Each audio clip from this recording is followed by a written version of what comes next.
Now we are going to be going into that fourth map here. KSV actually predictably picked Infernal Shrines, as predictable as it was that Cursed Hollow would be picked by Fnatic, as these were the maps that they had picked the most.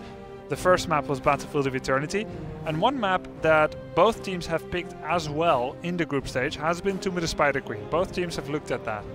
Will that be the place that Fnatic goes to, or will they give away map pick? I mean, the two that we have, two would definitely be a good one for them. That's also one that popped up in scrims quite a lot.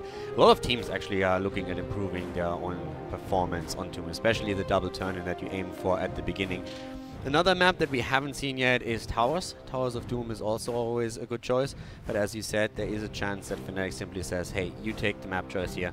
We want to opt into the first pick.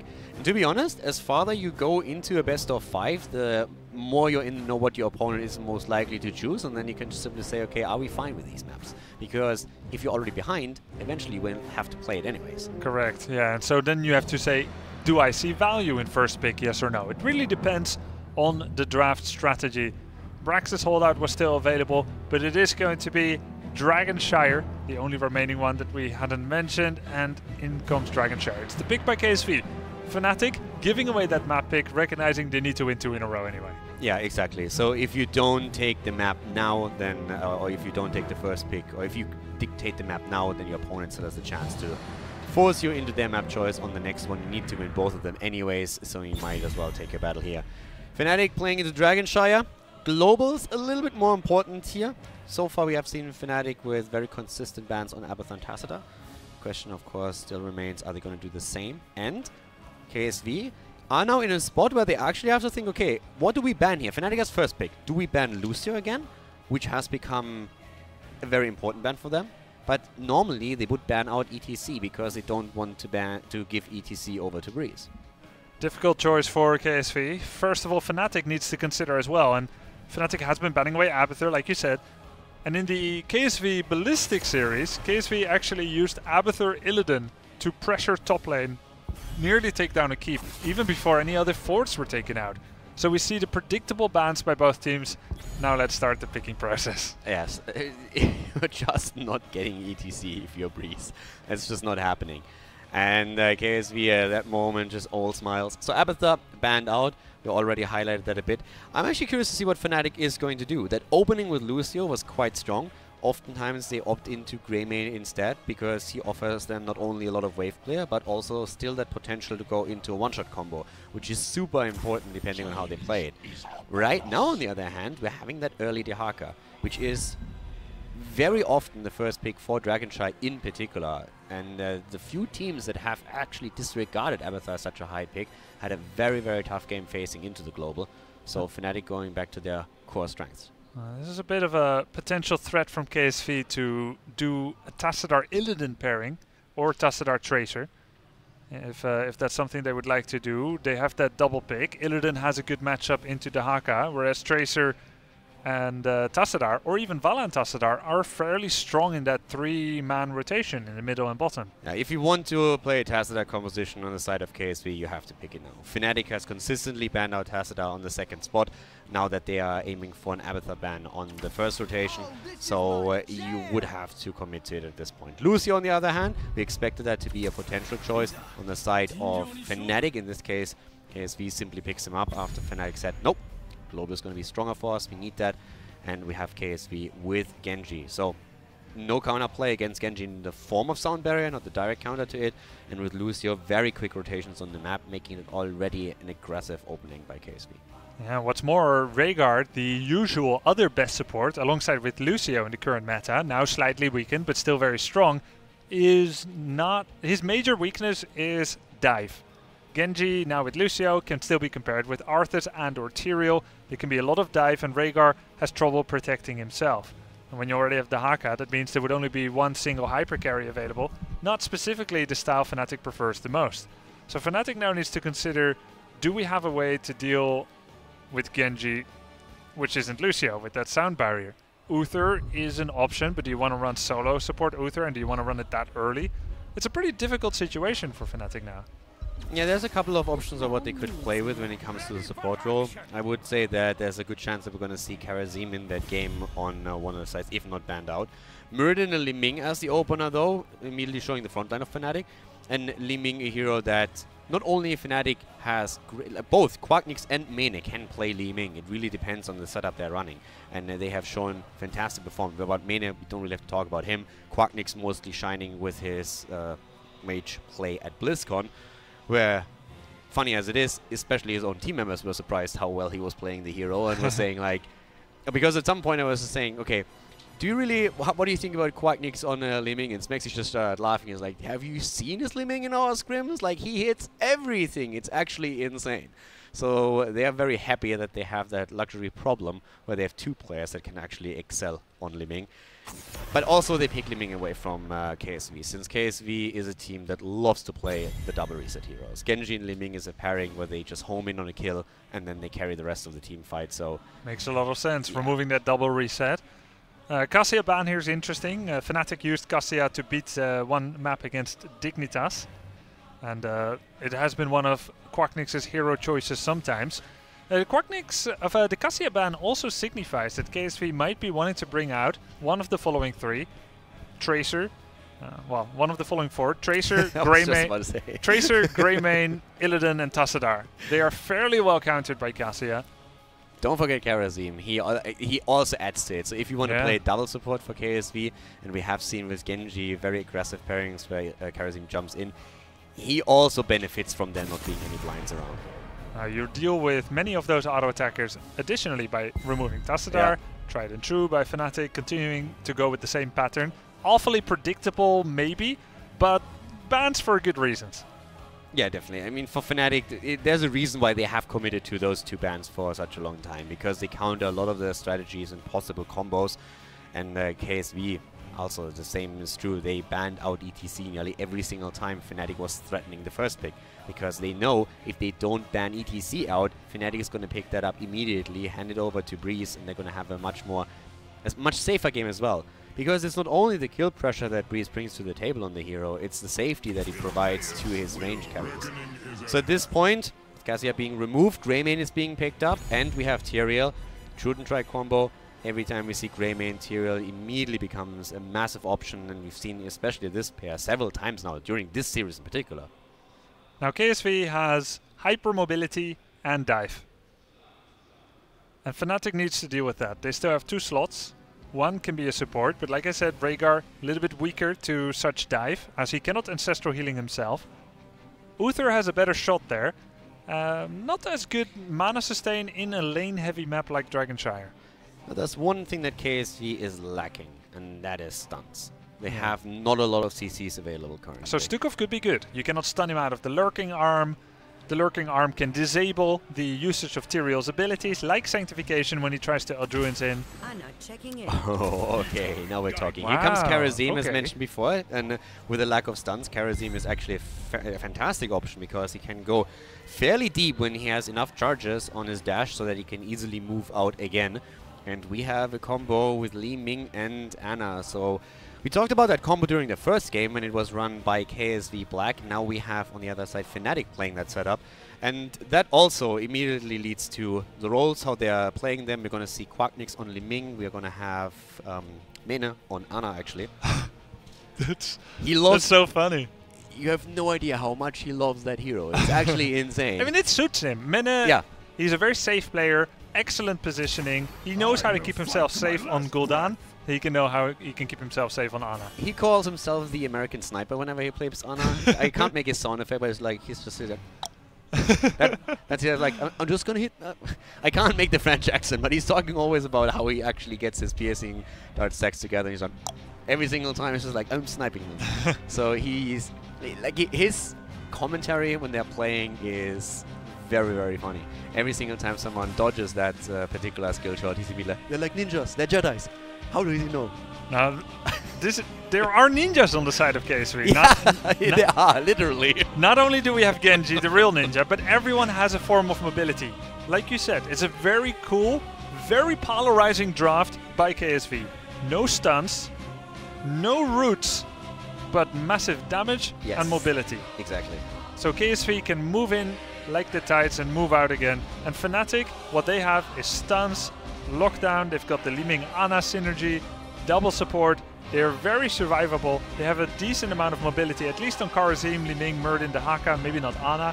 Ana can keep her distance. Take away the team names, and I would say Fnatic's comp looks a lot better. I like these kind of hypermobile, shielding, double-supported comps by KSV, but they're not ideal for Shire in particular. I feel like they really suit a map like Battlefield of Eternity.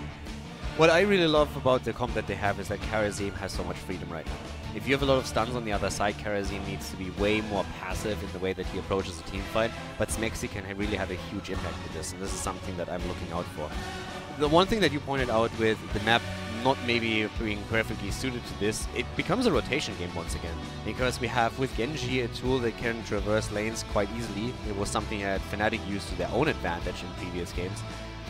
In the Lucio factor, it's just something that allows it to put so much pressure in there, and if we have a quick rotation against Fnatic that leads to an early Dragonite, we could see the same situation that occurred on Infernal Shrines. That slight experience lead by a level that just allows KSV Black to take objective after objective or structure after structure and then snowball. So for Fnatic it's going to be super important to play around that, not lose out on the objective, and if they get these team fights, their comp looks strong. Very much so. Can Ana keep her distance, stack her sleep darts, nano boost Ana and keep her allies alive with those purely skill shot focused heals? One of the few heroes in the game that is almost entirely skill shot focused. Give it to a mage like Mena to hit those correctly. But at the same time, KSV, a comp that really has KSV written on it. Hypermobility, coordination, difficult, yes. Skill execution, very high.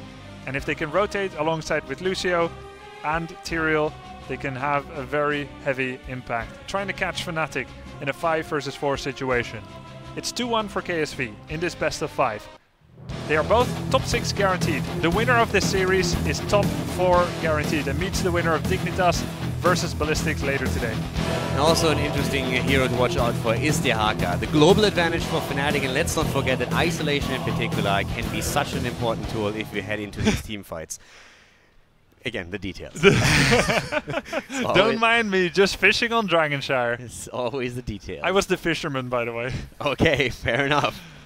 Game number 4. We have the lead for KSV Black, and at this point their comp is doing fairly well with the rotations, with the agility in the fights. Then again, Fnatic has the style points, running 3 money picks in this particular setup right now.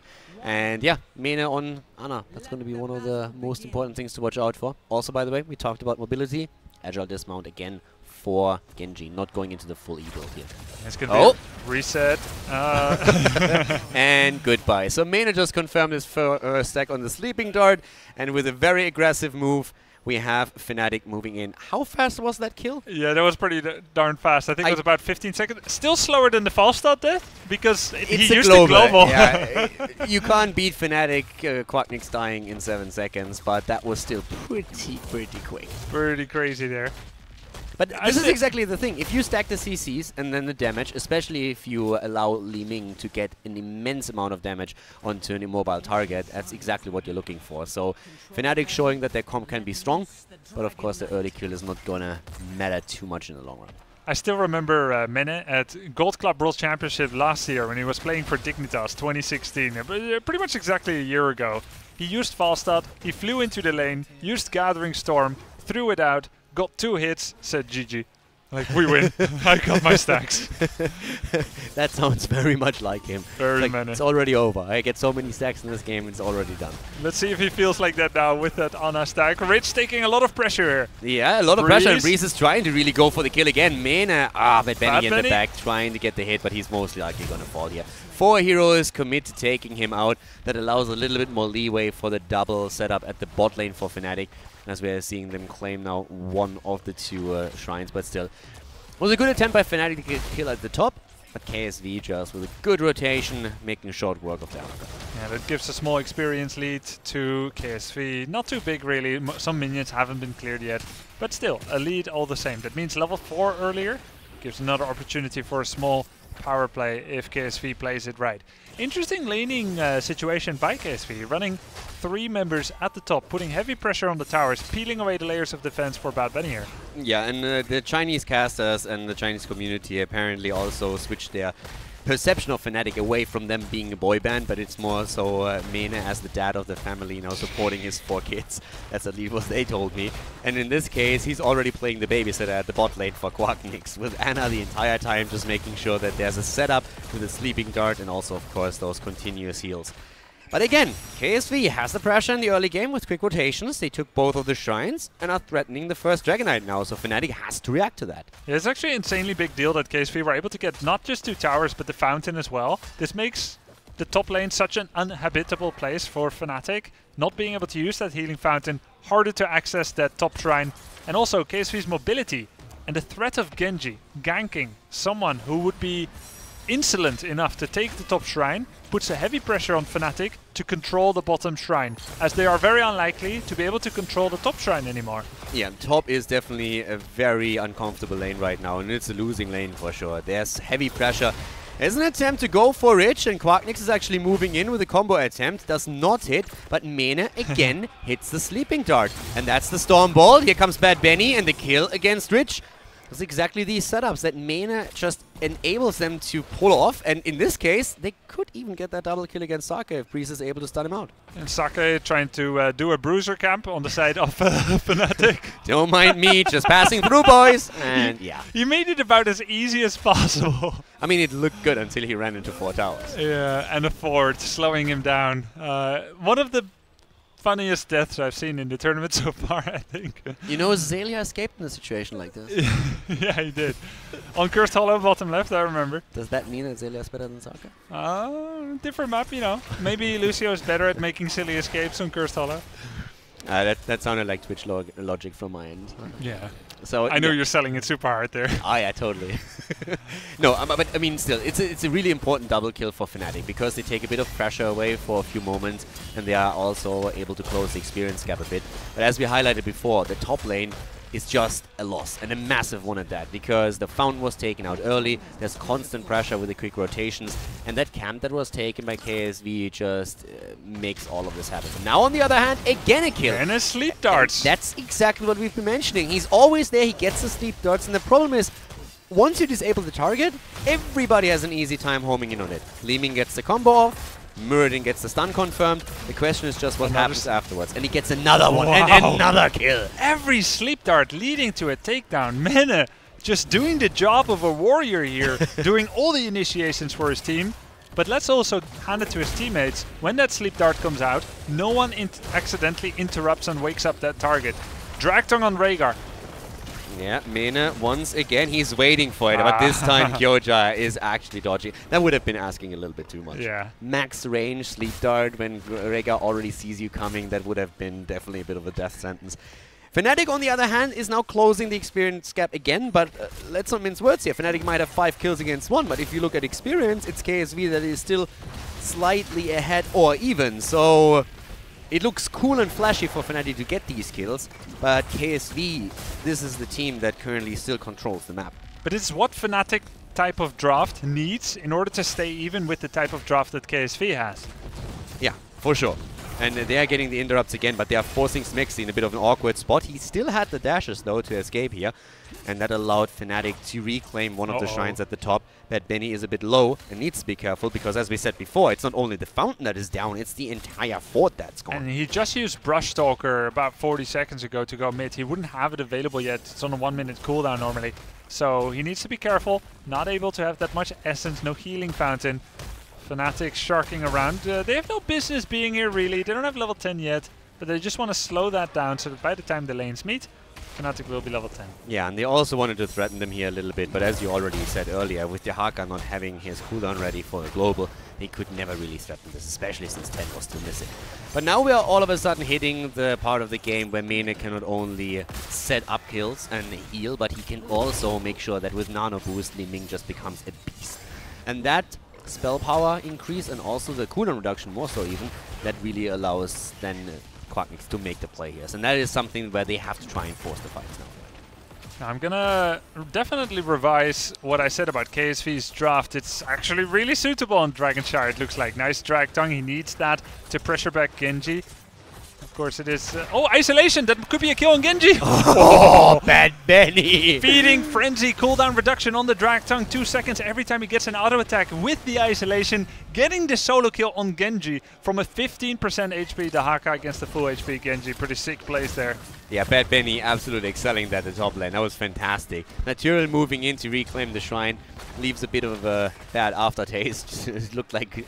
I mean, at this point, you really want Dahaka to get a bit of a reward for that move. But he gets the kill. And now, of course, the setup at the bot lane. The Stormbolt, on the other hand, not hitting. Good combo still from Quacknix as he gets the damage in. But Saka is already about to heal everyone up again. 6 kills for Fnatic. 1 on the side of KSV. But I feel the pressure balance is starting to shift a little bit here. Yeah, as the game goes on, kills will start to matter more and more so than forwards and minions. And this will be good if the game keeps going.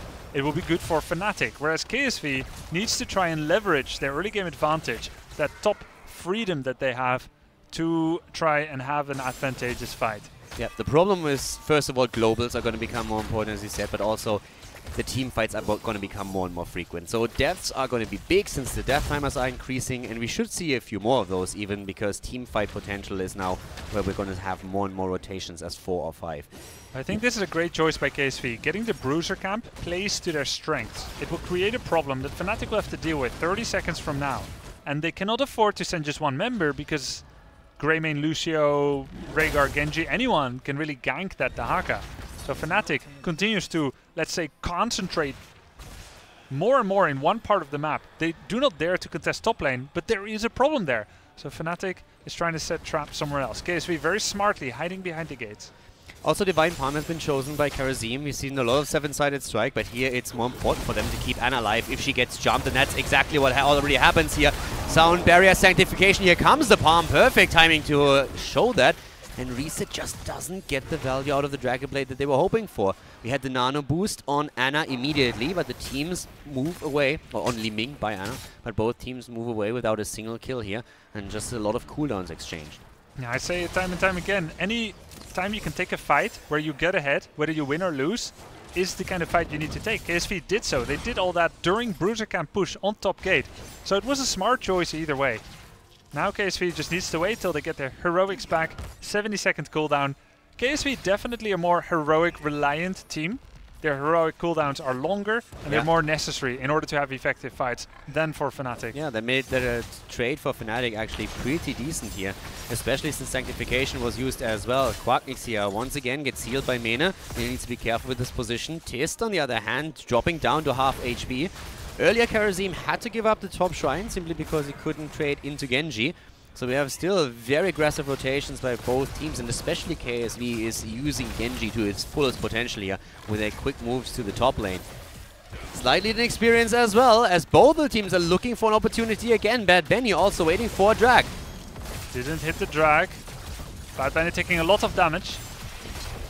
Has to use his D here, has to use his trade. Once again, starting to shock around. Breeze after the sleeping dart. They're going in, they're trying to get the kill, but the sound barrier once again being used. Saka saving himself on Lucio. That was a very, very close call here. Nearly dying after Mena set the kill up. Ancestral is being used. Quacknix palmed low, gets out the palm, not triggered. But Fnatic moving away. Rich was looking for the cocktail kill here, didn't get it, and now he himself needs to be careful. Bad Benny might be low, but if he connects the drag, that might be all it takes. Perfect play by KSV. Buying enough time, standing on that shrine, getting the Dragonite during the chaos of this bottom fight. Dragtong misses once again. Healing is going to be able to keep him alive. But that's the first Dragonite of the game. KSV taking another fight that they neither won nor lost. But getting something very important out of it. Yeah, and at this point, again, it's just that mobility on Genji that we now highlighted several times with the agile dismount.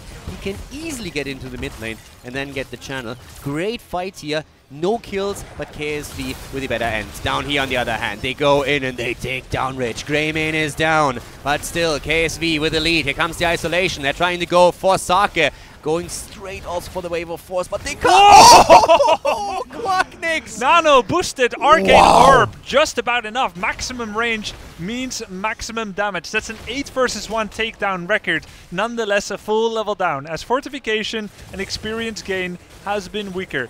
for Fnatic. Yeah. It's keeping them in the game though. Nice kills there on Lucio as well. Nice dodge, yeah. Bad Benny immediately going for the burrow. But you're absolutely right. The level advantage for KSV is there for a reason. They might have trouble in the fights and might have trouble against these isolation kills here, but they are still running the map and controlling it. And Fnatic at some point has to be really in a spot where they finally get some value out of these kills. And this is going to continue. If they keep them coming, it's going to happen eventually because of the increased death timers. Right, but if KSV keeps the building that's coming, then there's going to be a keep down. So there's really two very different play styles, very different strengths. They both understand their own comp very well. I really feel the longer the game lasts, the better for Fnatic. It because should be. It extends the global, the death timers are going to be higher. And right now, Fnatic has a long time in it to make it work because they're just about to grab level 16. And it's going to take quite a few minutes before KSV or Fnatic are going to have any hopes of getting the level 20 talents. Double mercenary camp pressure at the bottom lane. In comes Breeze with the flank. Too much clutter to make something happen though. Breeze goes deep for this one. Still doesn't commit to the avatar just yet. Usually holds that back for quite some time. And this is where Third Wind is also kicking in. Just heals up quite easily. And here comes Bad Benny trying to get the drag. Doesn't get it though. Bit of a problem here. Needs now to wait again. Reset. Moves in. Wants the kill. Palm used and not triggered. Bad Benny still had burrow and used it in time. So cooldown used by Fnatic without getting anything. And in the meantime, KSV takes down another fort. Yeah, it made Fnatic really scared to have Bad Benny take that much damage that early, missing the drag tongue. It could have been great if it was hit, but it was great for KSV instead. Piling the damage on, forcing that cooldown out. 35 seconds on the palm now. And Sleep dart. Once again, Stormbot miss. Breeze missing this one.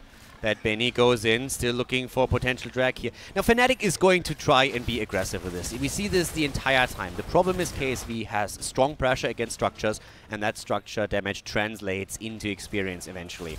If Fnatic at some point can take down the outer ring of defense of KSV, then they will be able to close that gap quite quickly. And this is one of the reasons why Quacknix is starting to fire away Tyrael with this flank. combo. Tyrael flank. He nearly had the Holy Ground lockdown on Ana. That was pretty scary. Yeah, they're going in here. Breeze can always jump out if need be. KSV at this point seems to be willing to fight as well. Cooldowns are ready for both of the teams. Yeah, they're happy with the fight because top Bruiser Camp is now pushing for them. They dealt with the Bruiser Camp push. Positive map pressure always makes fights more interesting, of course. And so KSV is pressuring that heavily here in the mid.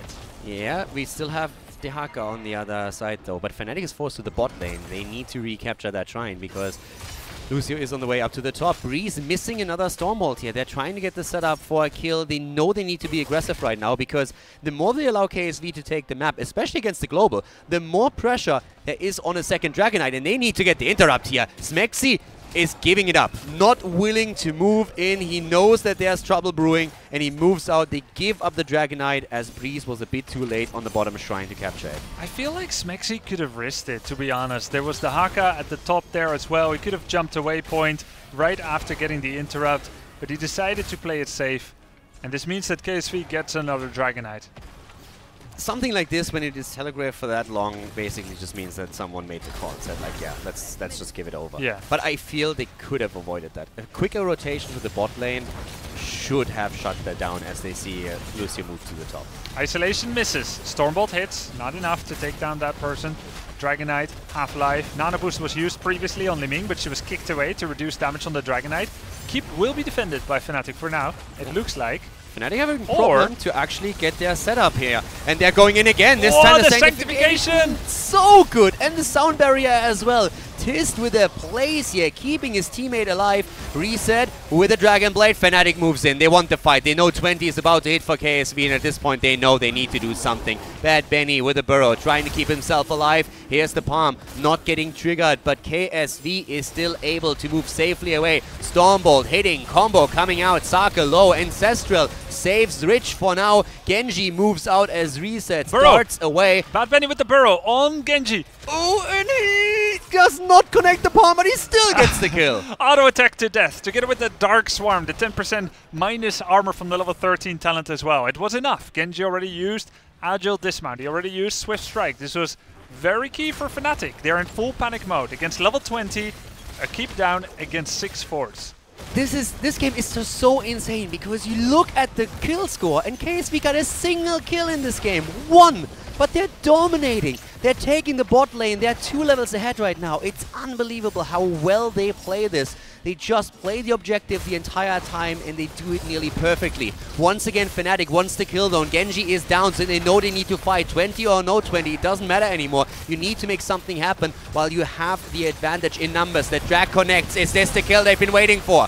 They try to go for it. Sound barrier is there. Tyrael still surviving. Breeze needs to jump out. Another palm that does not connect, but the drag does. Rich is low. Gets the shield and moves away. This is insane. Rich, Greymane, they're getting away. It looked like he was going to go down. The entire team of Fnatic piled in on him. But the shield from Tyrael, the heals and the earth shield from Rhaegar, everything working together to keep him alive. And KSV, not quite a pacifist comp, but with very low kills here. 1 takedown, nonetheless, pressuring Fnatic, controlling the map, and keeping it blue. And as impressive it is from KSV, I also think that it is a bit of a problem that Fnatic has with the rotations that they're making right now. They seem to always be a step behind, and not only because Lucio gives that additional movement speed and Genji has the mobility on the map, but at the same time the global is maybe not utilized to the extent that you would expect from Fnatic. Yeah. They had in the last team fights also problems, or were unlucky, depending on how you look at it, with chaining up. That isolation was missed. Drag missed quite a lot. A lot of the storm ults were missing as well. If those connect, it could be a different game. But it was also KSV anticipating them and just dodging them during all of these fights. So there's a lot that really plays into the situation that we see now. For sure, you're never playing against a target dummy. Even though Fnatic clearly missed many skill shots, they are also playing against the best team in the world, who is also controlling many mobile characters. Nonetheless, it is a problem when you run a comp like this. Those things need to hit either way, however it happens. Now KSV is going to make a play for the core. If they weren't, they would have gone for the mid keep, so they definitely are. Fnatic must be panicking here right now. They are very close to level 20. I'm actually impressed that they didn't go for the Dragon Knight. I really think this is going to be interesting. I thought they would definitely take the fight, 20 or no 20, but they had to do something. They're allowing them to move in, and at this point, as you said, KSV, they want the victory. They're 3-1 in the series, and they're moving in. There comes immediately the sanctification as KSV is committing to the core. The first kill is in, Rhaegar is down. They need to kill Greymane and the Dragon Knight. Those are the 2 biggest targets, and they are about to kill Tiz, but this is way too late. The Dragon Knight chunking away at the core. Fnatic loses the game. 12 kills against 1, but KSV takes down the core. Kills don't win the game, killing the core does. In a match that is about as far away as possible from Heroes of the Storm's quick match mode, kills are nothing, winning is everything. Where quick matches, kills is everything, and winning is nothing. Beautiful play here by KSV. I said before we went into the series that I didn't believe this comp is very well suited to Dragon Shire, but as the best team in the world, not only do they have the ability, but they also have the right to completely prove me wrong, obviously, and I'm happy to be so. Very cool play here. Interesting laning setup, 3 at the top, pressure early on, make it an unhospitable place for Fnatic to be, forced Fnatic to deathball more and more from level 11 onwards, to group up together. This is what makes them strong. You do not branch off with an Ana. But even someone like the Haka, ideally you would like to have more global pressure. Generally you see the Haka pressure the top lane often, making the top fort pressured of the, in this case, the blue team of KSV's team. But he in the end it was fear. Fear that Lucio would come in, boop him out of a brush stalker, and that Genji would come in and kill. Something that never actually materialized, never happened. Nonetheless feared by Fnatic. They stay together, they get those kills, but ultimately unable to control the map well enough. Yeah, using the global a little bit better would have been important towards the later stages. At the top, you need to be careful. You have Lucio against you, Genji, again, agile dismount makes it so easy to just get up there. They actually tried to pressure the Haka several times, but one of the most beautiful kills resulted in that when we had the Haka taking the solo kill against Genji, which I did not expect to happen, but Benny playing so well. But then on other times, just KSV doing too much of a good job, dodging any kind of skill shot, no storm bolts hitting, no drags connecting, isolation not being connected there. So it still was a very cool series that was a lot closer than I personally expected. And from Fnatic's point of view, I feel after game 1. There's a little bit of disappointment, especially if you get this many kills on the last map. But it shows you what that squad is capable of doing. The only question that is remaining is, are they going to reach that point where they will realize their potential? Overall, definitely agree with you there, both in terms of the promising performance, the surprising promising performance in game number 1 by Fnatic, ultimately dropping 3-1. When you look at it on paper, if you haven't seen the games, you would say 3-1 probably the expected result from these two teams here.